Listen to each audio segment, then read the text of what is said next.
जय हिंद दोस्तों। आज का मेरा वीडियो प्राइवेट स्कूल के संचालक और कोचिंग चलाने वाले संचालक से संबंधित ये वीडियो होगा। प्राइवेट स्कूल के संचालक के सामने एक समस्या उत्पन्न होती है, वो है पैसे की समस्या। एक शिक्षक का काम बच्चों को पढ़ाना है, बच्चों का सर्वांगीण विकास करना है, लेकिन जब स्टूडेंट का महीना लगता है तो शिक्षक के द्वारा स्कूल फी जमा करने के लिए पेरेंट्स से बोला जाता है, गार्जियन से बोला जाता है। तो अधिकांश गार्जियन बोलते हैं इस महीने मेरे पास पैसा नहीं है, अगले महीना में हम पैसा दे देंगे। फिर अगले महीने में शिक्षक के द्वारा स्कूल फी जमा करने के लिए कहा जाता है तो बोलते हैं अभी मेरे पास पैसा नहीं है, अगले मंथ में दे देंगे। यह सिर्फ ये गार्जियन की बात नहीं है, 75% पेरेंट्स का यही हाल है। आप सभी को पता है कि हर आदमी का अलग अलग काम होता है। एक शिक्षक का काम बच्चों को पढ़ाना, एक डॉक्टर के काम मरीजों का इलाज करना, किसान का काम फसल उगाना, एक पुलिस का काम सुरक्षा देना।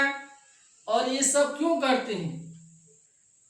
पैसा के लिए करते हैं। पैसा नहीं रहेगा तो फिर आप कोई भी काम कैसे कर सकते हैं। लेकिन मैं ये देख रहा हूं कि शिक्षक को पैसा न मिलने की वजह से वह अपना काम समय से नहीं कर पाता है। स्कूल में बच्चों की फी काफ़ी मिनिमम है, 300 रुपया 400 रुपया एक महीना में देना पड़ता है, लेकिन वो भी समय से नहीं मिल पाता है। कुछ गार्जियन तो ऐसे बोलते हैं मैं पैसा एक टाइम में ही दे दूंगा, 3 महीना 4 महीने पर मैं पैसा दे दूंगा, लेकिन वो वादा करते हैं लेकिन वो देते नहीं है। फिर शिक्षक के द्वारा पैसा की जब मांग की जाती है तो अपने बच्चे को स्कूल से निकलवा लेते हैं और फिर वही गार्जियन बोलते हैं कि उस स्कूल में अच्छा पढ़ाई नहीं होता है, वही उस स्कूल का शिकवा और शिकायत करते हैं। बताइए, इस तरह की बात उनको करना चाहिए? और फिर वो दूसरे स्कूल में नाम लिखवा देते हैं, फिर उस स्कूल के साथ वैसा ही करते हैं जो पहले स्कूल के साथ किए थे। कुछ गार्जियन का मानना यह है कि चलो मैं पैसा नहीं देता हूं तो दूसरा गार्जियन तो जरूर देता होगा, दूसरा सोचता होगा चलो मेरे पैसे न देने से क्या होता है, तीसरा तो जरूर देता होगा। सब लोग ऐसे ही सोचते हैं, लेकिन पैसा कोई देता नहीं है। मैं एक छोटी कहानी से आप लोगों को बताना चाहता हूं, जो कहानी इस प्रकार से है। एक बार ये गांव में सूखा पड़ गया, अकाल पड़ गया, बारिश नहीं हुई। लोगों ने सोचा, गांव वालों ने सोचा चलो इस बार बारिश नहीं हुई तो अगले बार जरूर बारिश होगी। लेकिन अगले बार भी बारिश नहीं हुई। फिर लोगों को आशा थी कि चलो इस बार नहीं तो नेक्स्ट ईयर में बारिश होगी, लेकिन बारिश नहीं हुई।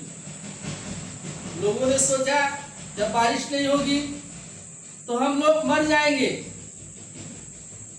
उसी में से एक आदमी ने कहा, जो बुजुर्ग था, वो बोला कि गांव के बगल में एक कुटिया है और उसी कुटिया में एक संत रहते हैं, आप लोग उनके पास जाइए, वह जरूर इस समस्या का समाधान करेंगे।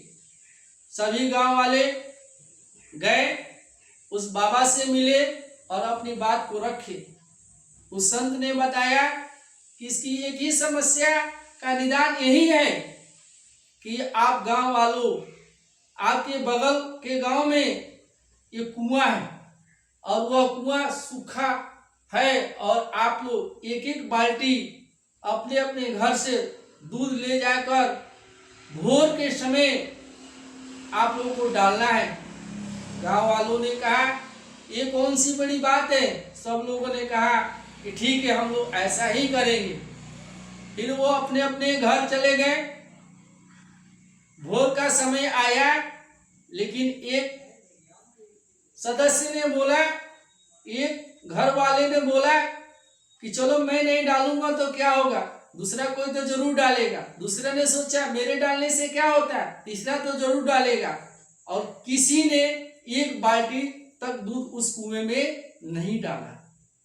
और वो संत बोला था कि जब आप उस कुएं में दूध डालेंगे और तो बारिश होगी, लेकिन ऐसा किसी ने नहीं किया। फिर वो लोग गांव वाले उस संत के पास गए और बोले, महात्मा आपने तो कहा था कि जब सभी लोग दूध डालेंगे तो बारिश होगी, लेकिन ऐसा कुछ नहीं हुआ। फिर महात्मा बोले, ऐसा हो ही नहीं सकता, चलो हम लोग चल कर देखते हैं। जब उस कुएं के पास गए तो उस कुएं में एक बाल्टी भी दूध नहीं था। तो बोले महात्मा कि किसी ने डाला ही नहीं, किसी ने अपना कर्म किया ही नहीं, तो कैसे बारिश होगी। सब लोग एक दूसरे को देखकर ये सोचने लगे कि मेरे न डालने से, सब लोग ऐसा ही सोचे थे, मेरे न डालने से क्या होगा। तो इस छोटी सी कहानी से हमको यही शिक्षा प्राप्त होती है कि पेरेंट्स लोग कहते हैं मेरे न देने से क्या होता, सब लोग ऐसे ही सोचते हैं। अब बताइए ये संस्था कैसे चलेगा। 300-400 रुपया आप नहीं दे सकते हैं तो आप डॉक्टर और इंजीनियर आप अपने बच्चों को कैसे बनाएंगे। ये चीज खास करके ग्रामीण क्षेत्रों में देखने को मिल रही है। यहाँ के लोग इलिटरेट हैं, उतनी समझदारी नहीं है, सारा काम तो हो जाता है, लेकिन समय से स्कूल फी और कोचिंग का फी जमा नहीं कर पाते हैं। यह बहुत दुख के साथ ये कहना पड़ रहा है, क्योंकि शिक्षा से बढ़कर दुनिया में कोई नहीं है। और जब फाउंडेशन ही मजबूत नहीं होगा, प्राइमरी स्टेज ही मजबूत नहीं होगा, तो आपके बच्चे कैसे डॉक्टर और इंजीनियर बनेंगे। इसलिए मैं कहना चाहता हूँ कि जिन पेरेंट्स के पास अगर ऐसा हरकत करते हैं वो ऐसा न करें, क्योंकि एक शिक्षक की आशा लगी रहती है कि मुझे समय से पैसा मिलेगा।